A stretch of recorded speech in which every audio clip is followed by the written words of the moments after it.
Hello friends, welcome to Mantra. My name is Rama. मैं बात कर रहा हूँ EDS 10 के बारे में। इस वीडियो में हम बात करेंगे एक्सपोर्टिंग के बारे में। EDS 10 में बैकग्राउंड एक्सपोर्टिंग प्रोसेस को भी इन्वॉल्व किया गया है। आप काम करते रहने के साथ साथ वीडियो को एक्सपोर्ट कर सकते हैं।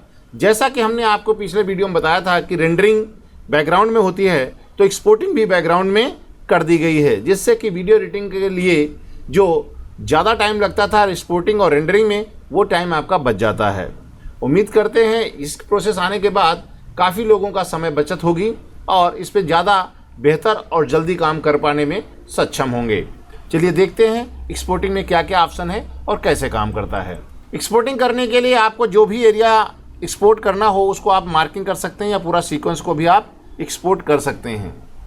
और बढ़िया ये रहेगा कि यदि आप मार्क कर लें, जैसे हमने यहाँ पर इन लगाया और आउट लगा लिया, यहाँ पर कर लिया, यहाँ बहुत सारा काफ़ी कुछ ब्लैक में है। एक्सपोर्ट में गए और यहाँ पर आपको ऑप्शन मिल जाते हैं, कई सारी चीज़ें आप एक्सपोर्ट कर सकते हैं। फाइल बनाने के लिए प्रिंट टू फाइल ये होती है एक्सपोर्टिंग के लिए। बेसिकली ये पर्टिकुलर किसी बेसिकली सर्वर के साथ कनेक्ट होता है, तो आपको डेस्टिनेशन पता हो तो वहाँ के लिए करने के लिए इसका काम किया है। बैच एक्सपोर्ट, एक साथ कई सारे फाइलों को एक्सपोर्ट करने के बैच एक्सपोर्ट का भी प्रयोग किया जाता है। इसके बारे में भी हम आपको एक अलग से वीडियो में बताएंगे कैसे एक्सपोर्ट किया जाता है। यहाँ पर बैच एक्सपोर्ट के 4-5 ऑप्शन है। DVD राइट करनी है तो आपके सामने ये ऑप्शन मिल जाता है। बेसिकली जो बाय डिफ़ॉल्ट आपको एक्सपोर्ट करना हो तो प्रिंट टू फाइल को ऐड करते हैं। यहाँ पर आपको बहुत सारे फॉर्मेट मिल जाते हैं। यहाँ पर माई प्रीसेट है, रिसेंट में कौन सा यूज किया गया है, यहाँ पर बहुत सारे फॉर्मेट्स आपको मिल जाते हैं जिसमें आपको एक्सपोर्ट करना है कर सकते हैं। यहाँ पर जो सबसे ज़्यादा यूज़ किया जाता है यूट्यूब के लिए, पेन ड्राइव के लिए, DVDs तो अब बनती नहीं है HD के लिए, तो उसके लिए हम लोग H.264 का यूज़ करते हैं। इसमें भी आपको 5 फॉर्मेट मिलते हैं, FRB, H.264, Blu-ray, player station portable and iPod। Generally हम लोग जो वीडियो क्वालिटी मेंटेन करने के लिए H.264 का यूज़ करते हैं। करंट में एक नया ऑप्शन आया गया H.265, ये अभी नया फॉर्मेट आया हुआ है।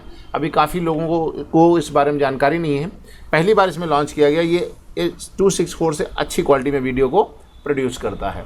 264 को यहाँ ले लेते हैं। उसके बाद यहाँ पर जाते हैं, आपको एक्सपोर्ट इन आउट करना है।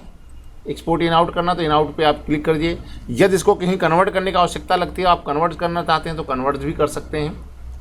आउटपुट फाइल का नेम, और यहाँ पर इसको हम एडवांस में जाएंगे तो और बहुत सारी चीज़ें कुछ चेंज करना चाहते हैं, size, frame size, aspect ratio, frame rate, या ऑडियो क्वालिटी में कुछ चेंजेस करना है तो आप यहाँ से कर सकते हैं। इसमें से हम सेव भी कर सकते हैं बाय डिफ़ॉल्ट। जैसे हमने वहाँ 4 ऑप्शन दिख रहे थे ना, यहाँ पर सेव करेंगे तो ये बाय डिफ़ॉल्ट यहाँ आपको मिल जाएगा ये सेटिंग के साथ। बैच में ऐड करना तो यहाँ से कर सकते हैं, एक्सपोर्ट करना तो यहाँ से कर सकते हैं। फिलहाल हम यहाँ पे इसको क्लिक करके प्रायोरिटी में नॉर्मल रखना, हाई रखना है या लो रखना है। नॉर्मल में सीक्वेंस में एक्सपोर्ट करेगा बैकग्राउंड में। हाई का मतलब है जो बैकग्राउंड में रेंडर यदि आपका एक्सपोर्टिंग चल रहा है तो उसके जस्ट बाद आपका ये एक्सपोर्ट शुरू हो जाएगा, ख़त्म होने के बाद। नॉर्मल में जिस सीक्वेंस में आपने ऐड करेंगे उसी सीक्वेंस में ये काम करेगा। लो में क्या है, सबसे बाद में ये एक्सपोर्ट करेगा, जो अभी चल रहा है उसके लिस्ट के बाद में एक्सपोर्ट करेगा। इस तरीके से यहाँ पर आपके पास ऑप्शन है, आप इसको क्लिक करिए, एक्सपोर्ट पे क्लिक करते हैं। एक्सपोर्ट पे क्लिक करने के बाद आपको यहाँ पर एक ऑप्शन आता है फ्रेम, उसका नाम देने के लिए हम दे देते हैं MP4। आपके पास ऑप्शन आ जाता है। यहाँ CBR और BBR 2 ऑप्शन हो जाते हैं। अच्छी जैसी क्वालिटी करें, हम लोग BBR में दे देते हैं 6M, और मैक्सिमम आप दे दीजिए 8M। क्वालिटी आप सुपर फाइन कर देना चाहते हैं, हाई स्पीड जल्दी करना चाह रहे हैं, या नॉर्मल है, आप जो चाहें दे सकते हैं।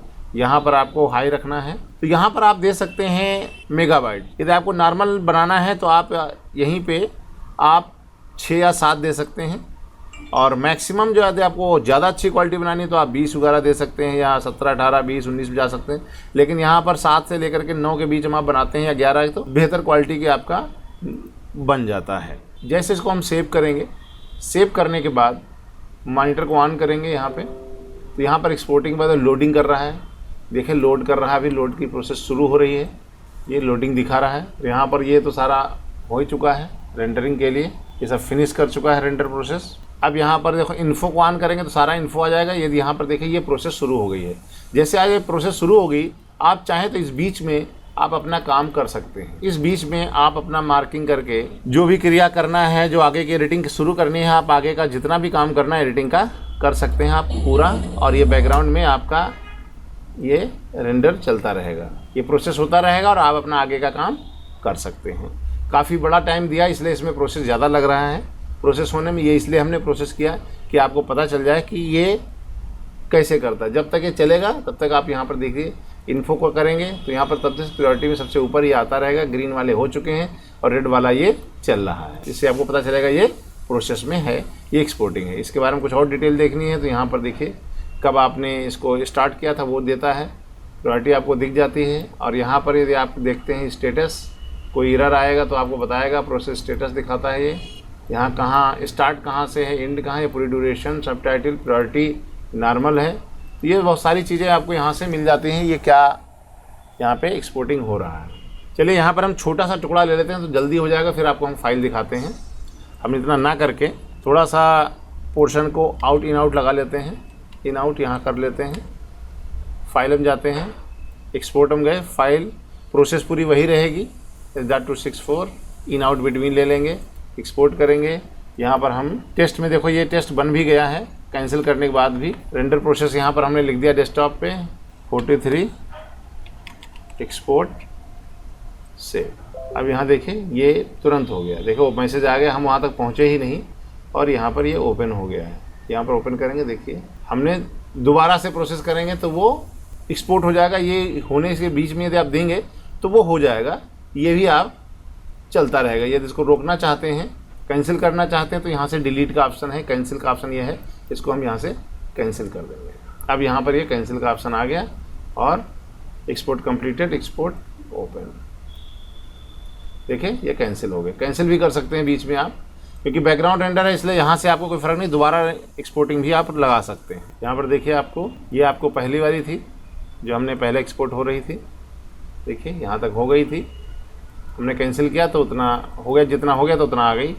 अब ये दूसरी वाली थी, ये सारे आप एक्सपोर्ट कर सकते हैं। यहाँ पर ये लोगो इसलिए आता है क्योंकि ये ट्रायल वर्जन है इसलिए आ रहा है, नहीं तो ये इस तरीके से आप एक्सपोर्ट करके फाइल मिल जाएगी। उम्मीद करते हैं इस फंक्शन को देखने के बाद आपको मज़ा आ रहा होगा, क्योंकि आपका काम करने का टाइम बचेगा और आप थोड़ा जल्दी काम कर पाएंगे, क्योंकि रेंडरिंग में और एक्सपोर्टिंग में जो टाइम लगता था वो आपका बच जाएगा।